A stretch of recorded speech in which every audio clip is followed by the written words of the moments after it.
Ketika bisnis kita harapkan untuk tumbuh, ya, bisnis kita harapkan untuk tumbuh, untuk grow, setidaknya ada beberapa syarat bisnis itu mau berkembang. Yang pertama teman-teman sekalian, itu yang namanya transaksi terjadi. Yang kedua adalah transaksinya berulang. Dan yang ketiga adalah transaksinya membesar.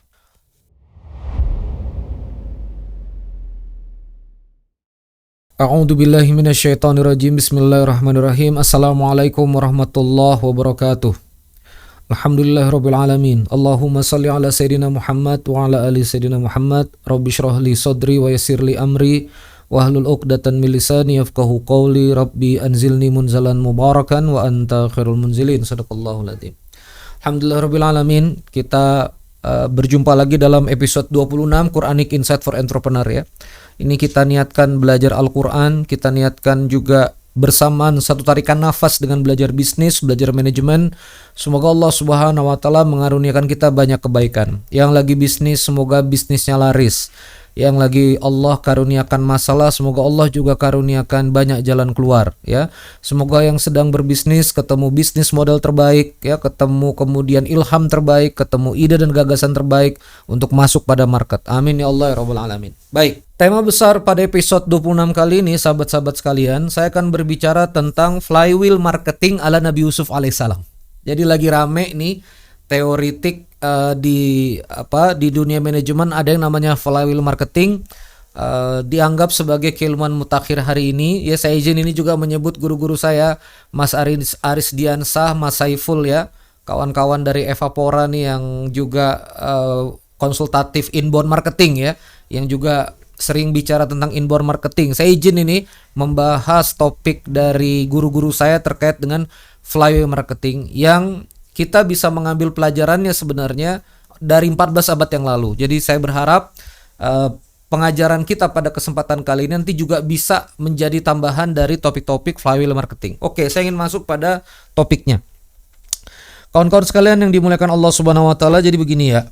Ketika bisnis kita harapkan untuk tumbuh, ya, bisnis kita harapkan untuk tumbuh, untuk grow, setidaknya ada beberapa syarat bisnis itu kalau misalnya dia mau berkembang, ya. Tadi saya bilang grow itu. Yang pertama teman-teman sekalian, itu yang namanya transaksi terjadi. Jadi kalau misalnya kita bicara marketing, itu transaksinya terjadi. Yang kedua adalah transaksinya berulang, ya. Dan yang ketiga adalah transaksinya membesar. Begitu transaksi itu terjadi, apa yang sebetulnya teman-teman harus lakukan adalah convince the market kalau memang ini atau produk Anda adalah yang market cari, ya.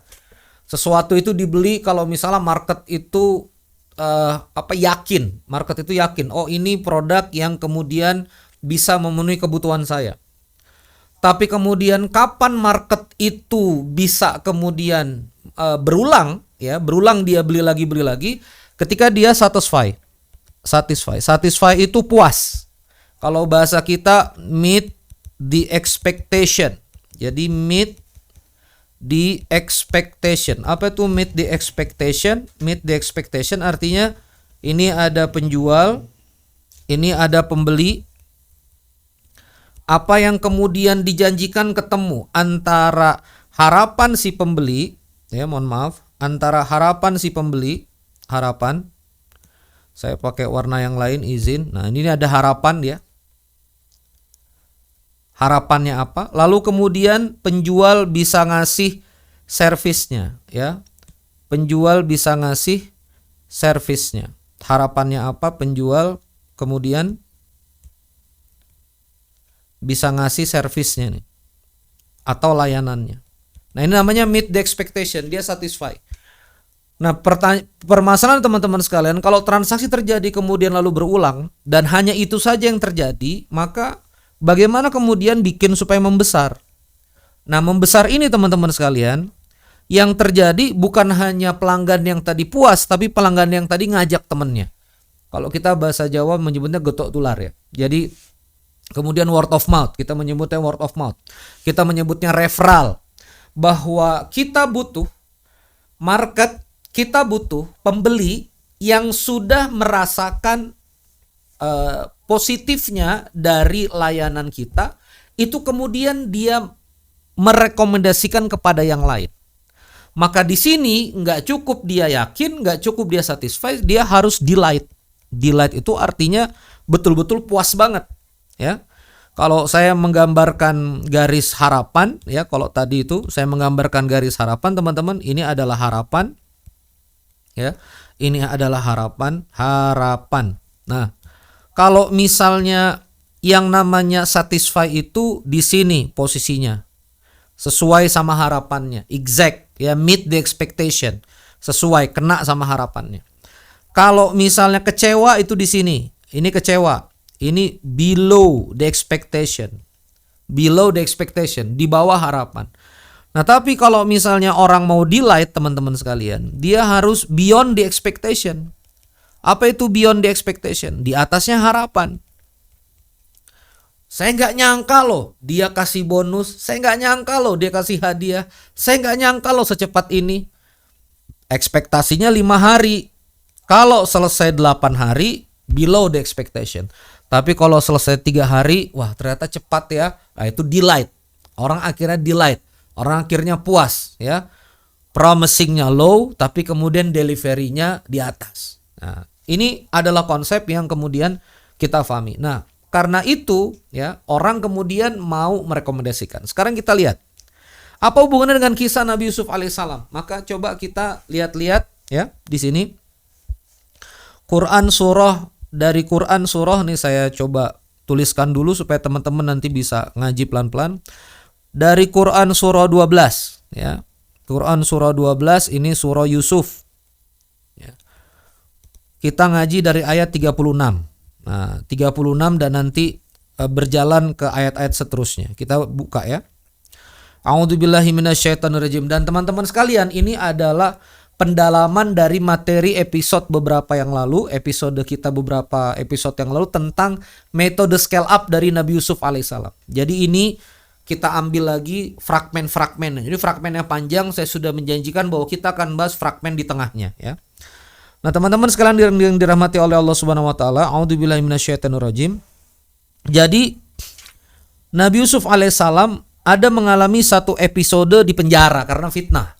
Jadi Nabi Yusuf alaihissalam terfitnah, ya, diganggu oleh kemudian istri dari Al-Aziz, ya, padahal istri wanita tersebut yang kemudian mengganggu Nabi Yusuf alaihissalam, sehingga kemudian Nabi Yusuf alaihissalam harus masuk ke dalam penjara. Yang nanti dalam penjara ini, singkat ceritanya, Nabi Yusuf akhirnya bisa keluar dan bertemu dengan Raja Mesir. Nah, kisahnya dari ayat 36, ya.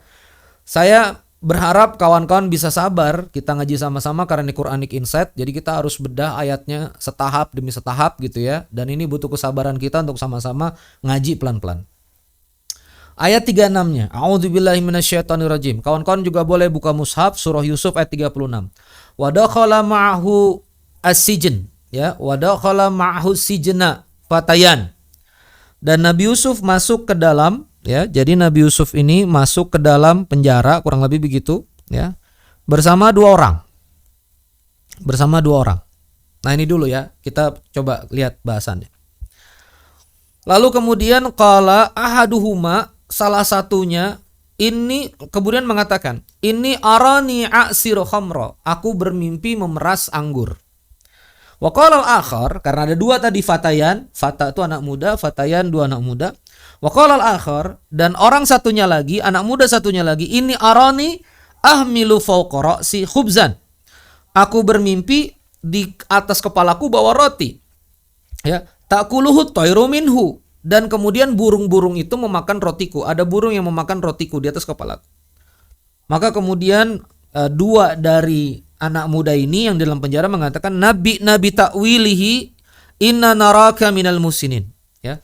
Beritakan kepada kami, beritakan kepada kami berdua, bita'wili, ya, tentang arti mimpi itu, tentang arti penglihatan di mimpi itu, bita'wili. Inna naraka minal musinin, sesungguhnya kami melihat kamu itu adalah orang-orang yang ihsan. Nah, lalu kemudian Nabi Yusuf alaihissalam mengatakan, qala la ya'tikuma ta'amun turzaqanihi, ya, bahwa kamu berdua akan sebelum kemudian makanan datang sampai kepada kamu, illa naba'tukuma, aku akan memberitahukan bita'wili, takwilnya, qabla an ya'tikuma, ya, sebelum kemudian makanan itu datang kepadamu. Jadi Nabi Yusuf mengatakan, tidaklah makanan ini datang kepada kalian kecuali kemudian aku akan berikan takwilnya sebelum makanan itu datang. Nah, kurang lebih begitu. Di 37 saya akan bahas itu saja, potongan ayatnya, saya nggak baca semuanya. Lalu kemudian takwilnya seperti apa? Nah, kemudian ditakwilkan oleh Nabi Yusuf alaihissalam, ya sahibai sijni, ya, wahai yang mensahabatiku, yang menemaniku di penjara, artinya sahabatku di penjara ini. Amma ahadukuma, ya, salah satu di antara kalian, fayaski rabbahu khamra, nanti akan menuangkan khamar, menuangkan anggur itu ke tuanmu, ya. Fayaski rabbahu khamra, ya, tentu ini dalil syariat di masa Nabi Yusuf alaihissalam terkait belum terlarangnya minuman keras pada saat itu, ya, rabbahu khamra. Wa ammal akhar, dan satu yang lain, fayuslabu fatakulut toir, ya, dan satunya akan disalib dan kemudian burung akan makan min ra'sihi, akan memakan kepalamu. Qudiyal amrul ladzi fihi tastaftiyan, ya, telah terjawab perkara yang kamu tanyakan kepadaku. Jadi ditakwil, ya, ditakwil. Artinya teman-teman sekalian, saya balik lagi, Nabi Yusuf alaihissalam, ya, Nabi Yusuf alaihissalam, kawan-kawan sekalian, itu kemudian melakukan takwil pada, ya, kalau saya gambarkan di sini, melakukan takwil, ya, melakukan takwil kepada dua orang ini tadi, takwil mimpinya. Jadi mimpinya ditakwilkan. Akhirnya mimpinya ini benar, ya, mimpinya ini benar. Dan gara-gara benar itulah teman-teman sekalian, nantinya, ya, Raja Mesir itu ketika bermimpi dan gak bisa menjelaskan tentang mimpinya, ini saya teruskan saja ayatnya supaya jelas, ya. Ayat 43. Ayat 43, waqala al-maliku inni ara sab'a baqaratin simanin ya'kuluhunna sab'un ijafun wa sab'a sumbulatin khudrin wa ukhra yabisat. Aku bermimpi ada 7 sapi betina gemuk makan, 7 lainnya yang kurus, ijafun, ya. Wa sab'a sumbulatin khudrin, ada 7 tangkai gandum yang kemudian hijau, wa ukhra yabisat, dan kemudian yang lainnya 7 yang lainnya itu kering. Ya ayyuhal mala, wahai elit, wahai para pembesarku, aftuni fi ru'yaya in kuntum liru'ya ta'burun. Beritahu kepada saya mimpi ini karena saya butuh ini dijelaskan tentang tabir mimpi ini. Di ayat 44 mereka nggak bisa menjelaskan. Qalu adghathu ahlam wa man nahnu bita'wili ahlam bi'alimin. Bahwa Nabi Yusuf alaihissalam itu elitnya akhirnya nggak bisa menjelaskan ini, ya, nggak bisa menjelaskan ini, dan akhirnya di ayat 45 waqala alladzi naja minhuma, dan berkatalah orang yang selamat di antara dua anak muda tadi itu, wadda qarabada ummatin ana unabbiukum bita'wili fa'arsilun. Aku ingat ada yang bisa mentawilkan mimpi. Jadi dia ngomong sama raja, wahai raja, aku ingat di penjara ada yang bisa tawilkan mimpimu ini. Tolong utus aku ke sana. Nah, teman-teman sekalian, jadi di sini teman-teman sekalian terjadi yang namanya yang kita sebut tadi flywheel tadi. Apa itu flywheel? Kompetensi Nabi Yusuf. Jadi kalau bahasanya servicesnya Nabi Yusuf, kekuatannya Nabi Yusuf itu adalah takwil mimpi. Ini kita analogikan, ya, kita analogikan sebagai produk, ya, tanda petik sebagai jasa Nabi Yusuf alaihissalam, walaupun tidak jual beli di dalam penjara itu. Tapi karena Nabi Yusuf alaihissalam mentakwil dengan baik, dan perhatikan ya, ini menservis orang yang di dalam penjara. Dia mentakwil dengan baik, dia mentakwil dengan cepat. Akhirnya satu orang yang selamat itu bertemu dengan raja untuk kemudian memberitahu bahwa ini ada yang anak muda ini bisa mentakwil mimpi. Terjadi referral. Terjadi referral di situ. Dan gara-gara referral ini teman-teman sekalian, nantinya Nabi Yusuf alaihissalam diangkat menjadi orang terdekat raja. Lalu kemudian dari situ Nabi Yusuf alaihissalam menjadi bendaharawan Mesir, menteri keuangan awalnya, lalu kemudian nanti naik menjadi raja Mesir. Nah, apa yang kemudian kita bisa pelajari kawan-kawan sekalian, ya, dari kemudian kisah ini? Saya ada mencatat 3 poin di sini yang kemudian penting kita kemudian fahami. Yang pertama kawan-kawan sekalian, saya mencatat ini terkait dengan bagaimana kita kemudian melakukan servis terbaik kepada siapapun tanpa pilih kasih. Kisah Al-Quran ini itu yang dilayani ambivalen. Coba disadari betul-betul. Yang pertama adalah anak muda dalam penjara. Coba perhatikan ini. Lalu yang berikutnya adalah raja. Kan yang ditakwil mimpi di rangkaian ayat ini kan yang di penjara. Lalu kemudian raja. Ya. Ini kan nilai, ya kalau kita ambil insight ya, kita ambil tadaburnya, itibar ke dalam hati kita. Ini kan posisi yang polar ini. Satu ada di lantai penjara, tempat yang gelap, terhinakan. Satu mulia. Nabi Yusuf pertama melayani yang mana? Servis takwil mimpinya melayani yang mana? Apakah langsung ke raja? Enggak, kawan-kawan sekalian. Orangnya ada di penjara. Coba kalau misalnya kita jadi Nabi Yusuf kan, ini nggak bisa bayar, ngapain kita takwil kan gitu? Kan kayak gitu kan?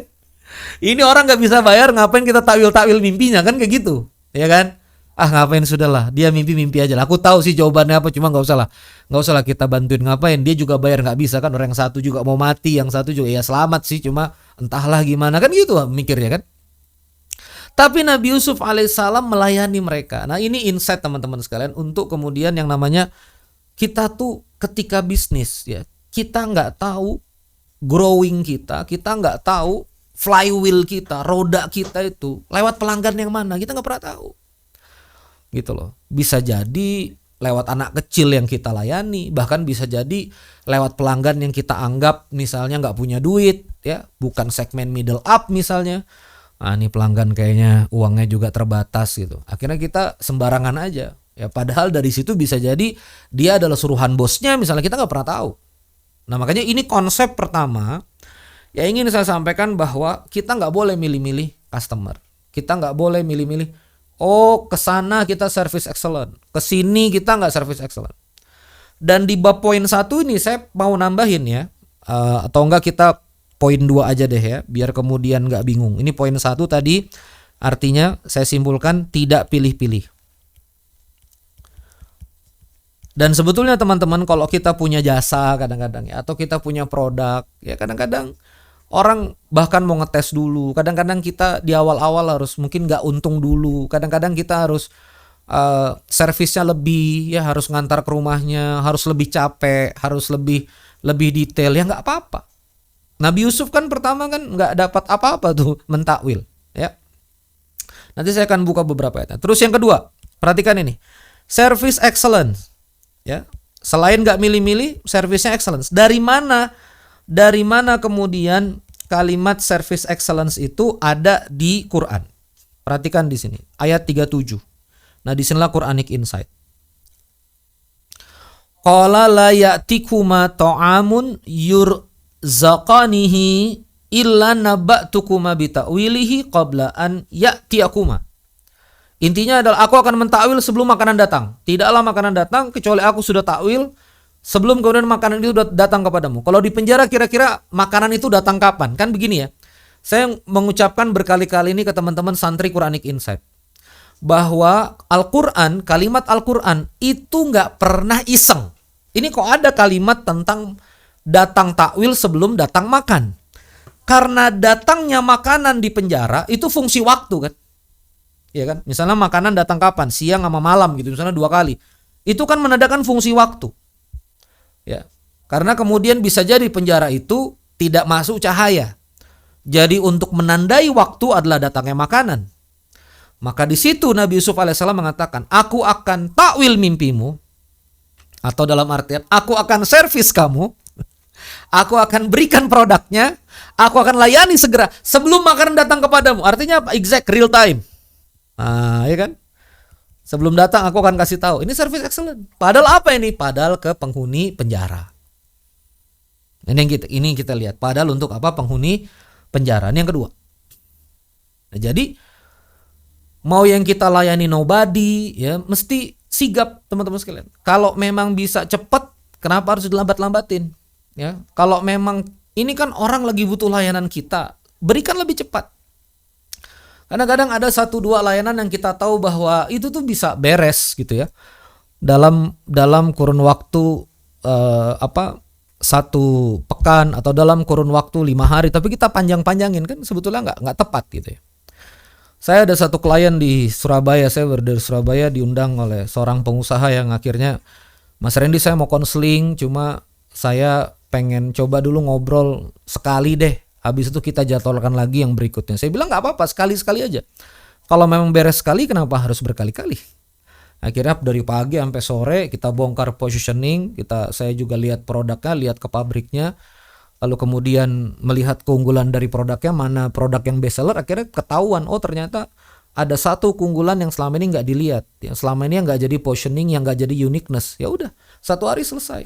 Ya 1 hari selesai, ucap terima kasih, dan sekarang hubungan baik terus jalan, saling WA dan seterusnya, saling komen dan seterusnya. Masya Allah, tabarakallah. Kalau memang bisa sekali pertemuan, kenapa harus dipanjang-panjangin kan gitu ya. Jadi teman-teman sekalian yang dirahmati Allah Subhanahu wa taala, itu yang namanya service excellence. Jadi ini adalah budaya yang kemudian ini adalah sebetulnya adab yang kemudian didorong oleh Al-Qur'an. Layani. Nah, yang berikutnya. Ada yang teman-teman mungkin miss ya ketika membaca ini. Jadi teman-teman sekalian, di ayat setelah kemudian dia berhasil mentakwilkan mimpi, di ayat 42. Ini ayat 42, ini ayat word marketing ini ya. Saya word of mouth ya. Saya tulis ini surah Yusuf 12 ayat 42. Di ayat 42 ini kawan-kawan sekalian perhatikan ini. Wa qala lilladzi dhanna annahu najjin minhuma. Najjin minhuma artinya Nabi Yusuf berkata kepada yang dia prediksi, yang dia takwil akan selamat. Jadi dia berkata pada pemuda yang kemudian itu menuangkan khamar itu, menuangkan anggur. Karena kata Nabi Yusuf ya, kamu nanti akan keluar dari penjara ini untuk nuangkan anggur. Nah, dia ngomong sama si pemuda itu, Uzkurni inda rabbika fa ansahu asyaitan dzikra rabbihi falabitha fil sijni bid'a sinin. Ya. Terangkan kepadaku, ya, terangkan keadaanku, ya. Nabi Yusuf alaihissalam minta diterangkan, ya. Inda rabbika, di sisi Tuanmu, fa'ansahu syaitan, syaitan membuatnya lupa, dzikra rabbihi, untuk menerangkan kepada tuannya, falabitha fi sijni bid'a sinin. Akhirnya Nabi Yusuf alaihissalam harus berada di dalam penjara itu bid'a sinin. Bid'a sinin itu 3 tahun, antara 3 sampai 10 tahun. 3 tahun, 5 tahun, 7, 9. Itu tafsir para ulama tentang kalimat bid'a sinin. Ya, itu berulang lagi nanti di surah Ar-Rum ada itu. Ya, bahwa kemudian Romawi akan mengalahkan Persia bid'a sinin. Ya. Nah, teman-teman sekalian, ini kan Nabi Yusuf ngasih tahu nih, tolong kasih tahu saya. Ya kan? Ini kan flywheel banget ini.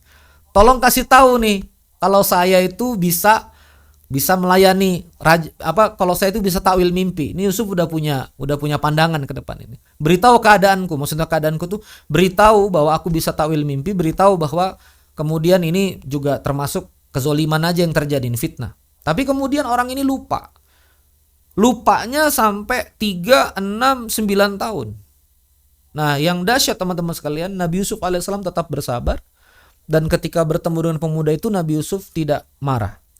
Artinya kita menemukan di sini ayat tentang kesabaran, ayat tentang ketekunan.